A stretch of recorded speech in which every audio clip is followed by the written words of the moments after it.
afternoon, ladies and gentlemen. I'm your host, Anirban Ghoshal. Welcome to this very special session under our ET Unwired series called Cutting Chai Stories, an Indianized version of what people globally often refer to as conversations over a hot cup of tea, or rather, coffee. The series is geared towards identifying leaders and understanding the very traits, routines, and thought process that makes these leaders stand out across the industry, different sectors, and verticals. During this conversation, we'll try to get a glimpse of the person, both professional and personal, who not only takes critical business decisions, but ensures that the revenue clock keeps ticking. And today we have with us a very special guest, a young marketing leader who's not only an inspiration to working women, but has been the primary driver of the project to change the brand identity of our company in a very short span of time. Before joining her current assignment, the leader has worked for various companies such as Accenture, Apple, Harte Hanks at various capacities. Without further ado, let me welcome Ms. Leslie Schultz, Chief Marketing Officer, UST, a global provider of digital technology and transformation, IT services and solutions. The company is based out of California. Thanks for joining us, Leslie. Thank you for having me. It's a pleasure to have this conversation over some coffee, chai this morning. Great to have you. Uh, Diving straight into the conversation. Change is constant, and rapidly changing technology constantly provides new materials for building the information future. You started your career in 1993 with Apple as a sales development executive in the computers division. A lot was happening back then. Doom and Jurassic Park released. Wired magazine, which is so popular today, debuted. Intel had released its first Pentium microprocessor. Windows NT was released. Mosaic, arguably one of the first web browsers, became popular, and online ads were making an entry into the world of commercial web. Apple itself was undergoing changes with John Sculley at the helm and shipping Newton, Apple's first personal digital assistant. From the view of a freshly graduated student and a new employee, we've all been out there when we are supremely confident that we have figured out our career and life. How do you fondly recall that period? Are there any specific encounters you fondly remember? And what excited you to join Apple and then follow a marketing career? Yeah, as you explained, it was such an exciting time, and looking back on it, it was kind of a revolution that I don't think we really knew we were in when it was happening. And I wanted to get into technology from the moment I stepped out of university. I thought it was exciting. I thought it was interesting, and I actually will age myself. We had to check out time to be able to spend time on a computer in university, and being able to use there was a line to be able to use an Apple desktop computer while I was in university, and so it was very exciting to be able to land a role at Apple as really my first job out of university. And at that time, I was actually in the education division of Apple, which was basically one of their bigger divisions, and where they were doing a lot of cutting edge technology. Little did I know that that would be where my whole life would go after that. Someone, as you mentioned, Mosaic came out at that time, and one of my colleagues sent it to me through email. And I opened it up, and I was introduced to the world of the internet. And I fast fell in love. I actually became the internet specialist in education at that time, because I spent my time with the engineers understanding it and wanting to be able to help schools be able to have access to this amazing resource.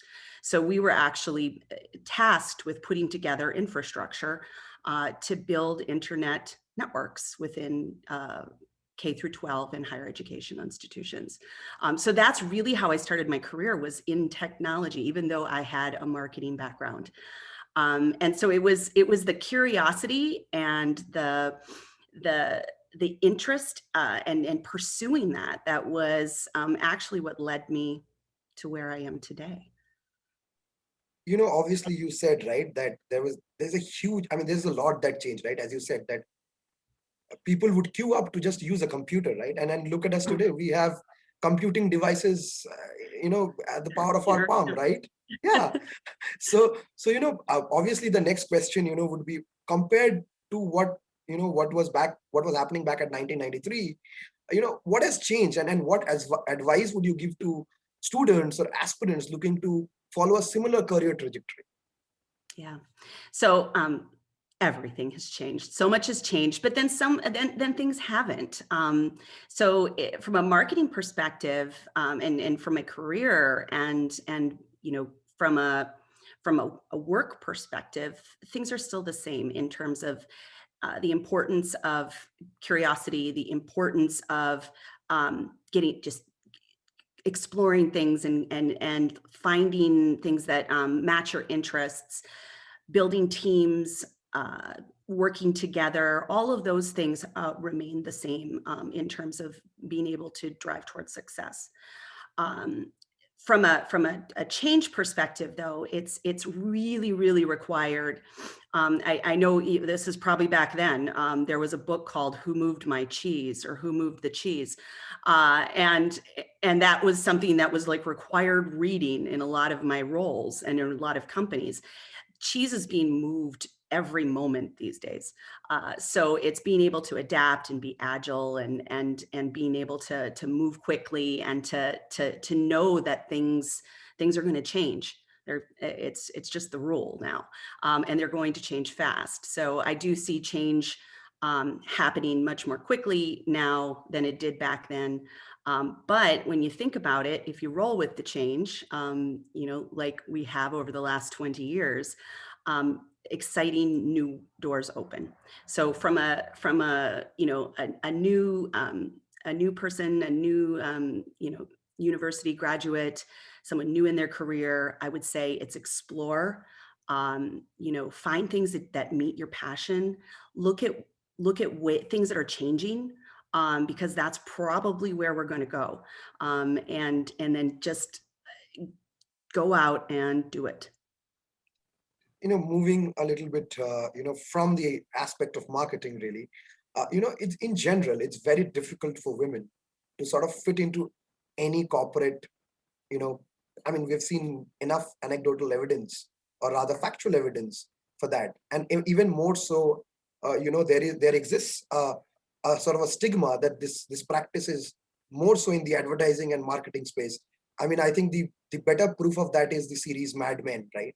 Uh, what was your experience, and how can leaders such as yourself inspire, act, or recommend steps to maintain gender equality at work? Yeah. It has been, I've had experiences throughout my career, but one thing that, I've seen a lot of change in the industry. I've had many, successful female leaders that have coached me, mentored me, as well as male leaders as well. Some of my best mentors were men who actually nurtured my career. And so looking to find employers that are, willing to support equality in the workplace and equality in the leadership level as well as the board. That's been something that I've looked forward into in my career. That's what I've been looking. I find myself in those places. I look for those places, and then I try to enact change in any kind of culture that where it's needed. I think that it's been great to see female leaders. I think I've had female leaders throughout my career, so it hasn't been just dominated by men in marketing and advertising.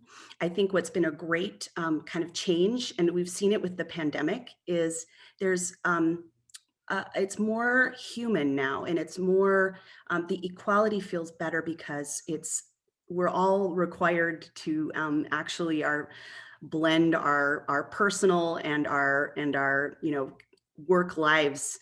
And so that was always something that was a bit hard and sometimes challenging as a woman, is to be able to try and keep your personal life away from the office. And now I think for both men and women, it's needed to be able to share both sides of you and both sides of that coin, and to be able to have more balance in terms of juggling the personal and the professional. I think the pandemic has been sort of a way up, has sort of brought about a perspective change in a lot of men also, because they've all started working from home and they've Mhm. started to realize and see more of what women probably go through trying to manage, personal and professional lives, right? Um, Coming back to UST, it's been 2 years since you joined UST, and you have also made a change in the brand identity of the company in such a short while. How did you know that it was the right time to make that brand change? And how easy or difficult was it to convince your management to go with that decision? So UST is a really special place, and I started to feel that when I began the interview process. So meeting the leadership, they were interviewing me and I was interviewing them, and it was this kind of, I call it a special magic. It feels like family. Everyone is very supportive. They're very, very successful. We're very successful at what we do, but we've been somewhat quiet about that. Humility is one of our core values, and you can really feel it when you start to interact with the leadership and with people who have worked at UST for decades. And so coming in from the outside, I didn't see that in the brand. And so I wanted to be able to tell that story, to talk about, this kind of special partner that a lot of our clients have had for, 2 decades. But eh, the expertise that we bring, the people that we have that work across the globe, it didn't come out in the brand. And so, in talking through, what my goals were as I joined the company, that was one of the top goals. Was let's build a brand that matches what UST is, and what UST aspires to be. And so that was, immediately my task was to recraft the brand. It was challenging. We have 26,000 employees across the globe, and we started on the process, and then the pandemic hit. So we were not only distributed around the globe, we were all at home, and we weren't able to get together, workshop. Our agencies were spread all over. And so there was a lot of challenge in actually getting it finished and executing it. But it also rewarded us with, I think, more collaboration. And again, going back to that, that the change is, and being ready to pivot for change. That was an incredible illustration in that. Was something that none of us could have ever imagined would happened, and we knew we wanted to do this. We waited because we weren't sure if it was the right time to rebrand a company. But what we did during that time is we helped our clients weather the storm. We actually were doing just what our company mission is we were helping transform lives, and we were helping better the lives of people through technology, by helping our uh, our clients pivot very quickly to get all of their teams remote. We helped, we were helping create health solutions and remote work solutions, better employee experience. So we were doing all of these things. We needed to tell that story. So I actually felt, and when I consulted with my leadership team, that the time was right. Actually, we were made for this moment, and so we decided to launch our brand and tell our story. Um, and we did it during the pandemic where everyone was at home. You know, the whole concept of marketing, as you said earlier, right? I mean, while a lot has changed, the fundamentals remain the same, right? But I'm not somebody who knows marketing, or I'm somebody who's reading about marketing, right? And I hear that the 4 P's of marketing has, I think, gone up to 9 P's of marketing or 7 P's of marketing today, right? Uh, and I think digital transformation or data as a component, or the newer avenues of marketing that is opening up is driving this change, right? So how have you as a leader, right, adjusted to this change, and how would you, I mean, what advice would you give to, again, people aspiring to be in your position one day, that they adapt to the changes, the constant changes that's happening in the field of marketing? So I just love marketing, and I love it probably because my brain is built for it. When I came into the field, a couple decades ago, marketing was more focused on creative. You thought about communications and art direction and design and advertising, but as we talked about earlier, I kind of started my career at Apple. I learned about technology very, very early on. And after Apple, I was extremely lucky to move into a role where I was building some of the first internet businesses for a large media conglomerate. And everything was brand new, but it was all based on the internet, which gave us the access to data and technology platforms. And the digital transformation we've seen in this marketing and advertising space has changed the field completely. Today, now it's required to be able to have that eye of creativity and a sense and intuition for consumer behavior, but couched in research, which has always been, it's always been there, but now we can actually see how people behave. We can see how they interact. Customer experience, consumer experience, user experience, it's all part of this science called marketing. And it's all the underpinnings is data and analytics. So you really want a blend now and it's required of left brain thinking and right brain thinking mixed.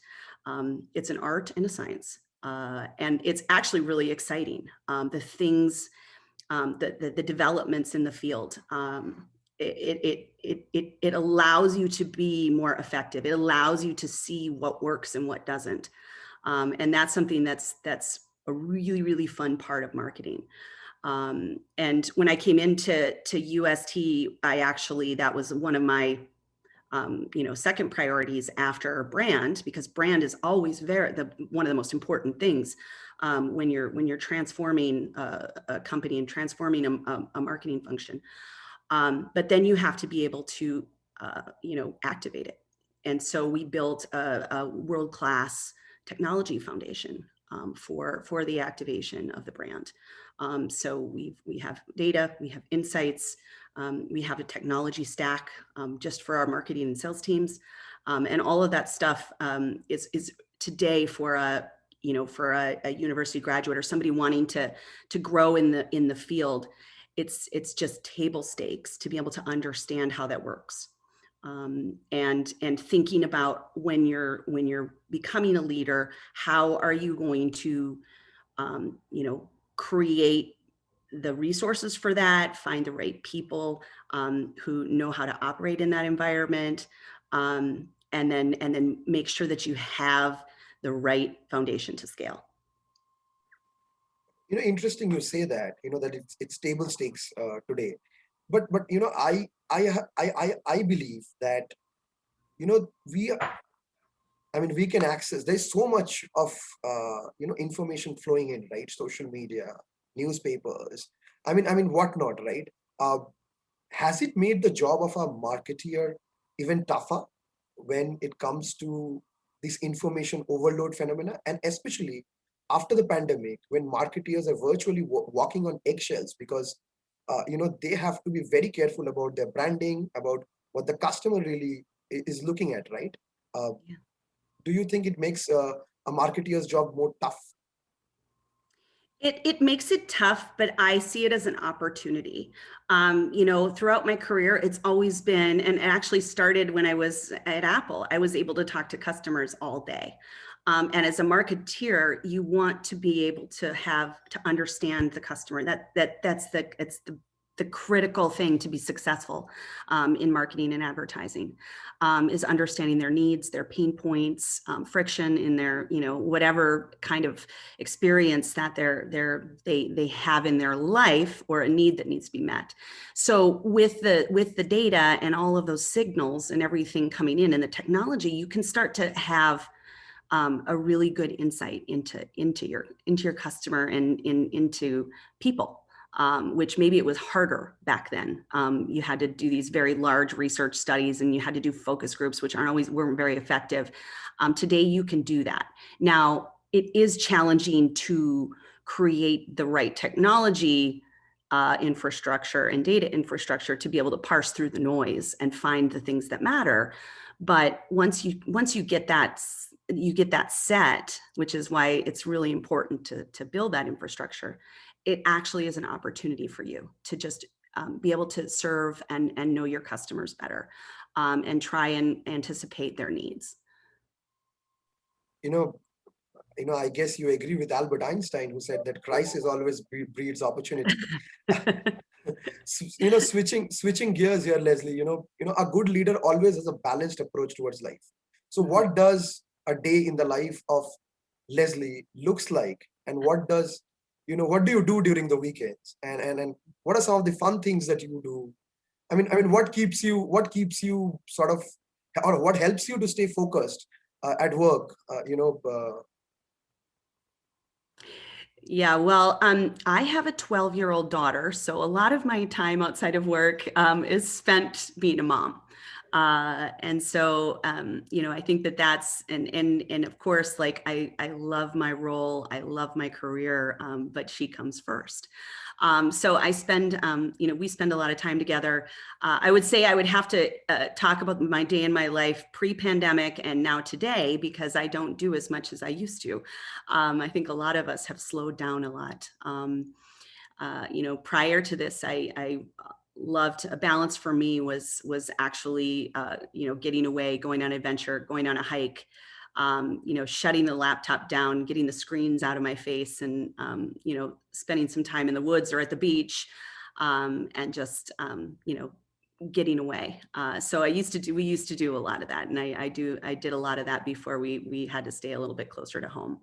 But it's really about, and I think it's hard for a lot of us when we're working from home. I've had the lucky fortune to have work from home off and on most of my career. And so I'm good at closing the laptop, at drawing the lines between, now it's time to take care of Leslie and take care of my family.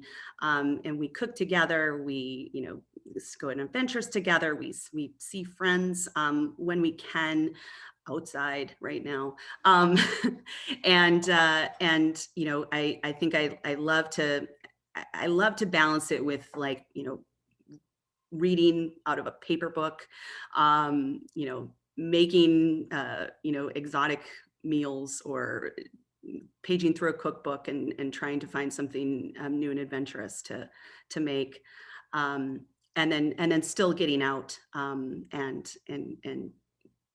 exploring the city, exploring my surroundings.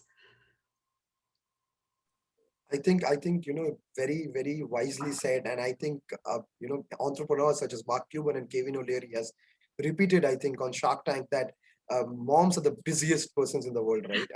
And being a mom, if you're able to balance personal and professional, I think that's an achievement in itself, right?